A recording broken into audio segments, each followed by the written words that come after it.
So here we are in the New Zealand Alps again. Beautiful Lake Wanaka in the background. And the weather's a little bad, so I thought I'd take a day off and just rest. This will give me a chance to share with you a little dryland exercise for flexion. A lot of people will ask how much you should flex and how you should flex in order to release the skis and go through the transition. And this dryland exercise is one that works really good for demonstrating that.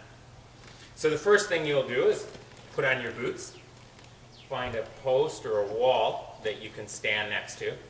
Move about 10 inches out away from the wall, not too far, and just tip into the wall with the foot toward the wall and lean your hip against the wall.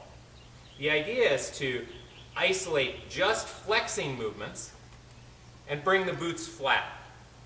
So just flexing movements and bring the boot flat.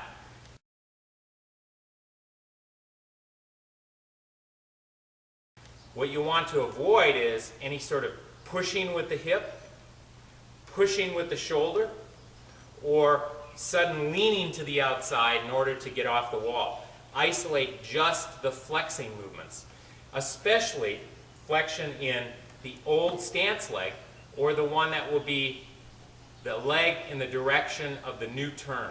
So I'm tipping into the turn, I just flex down, more with this leg, and the boots come flat.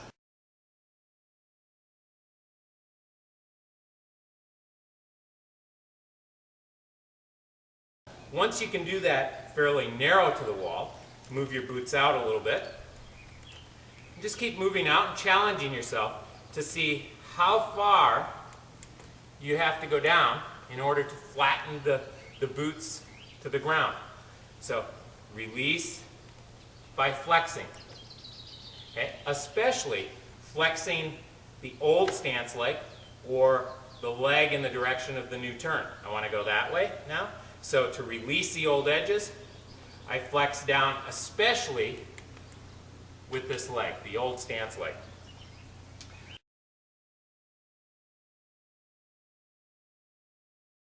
Another thing that people will ask us a lot about is the pole plant in relationship to this.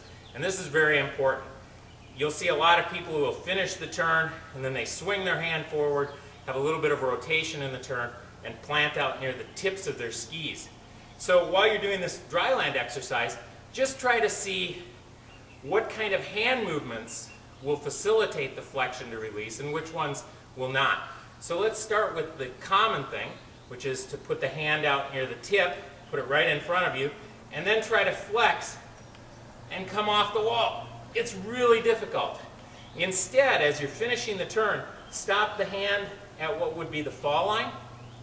You stop the hand and tap out near the fall line. It's very easy to just flex and roll into the new turn. If it swings forward up into here, it will be really difficult.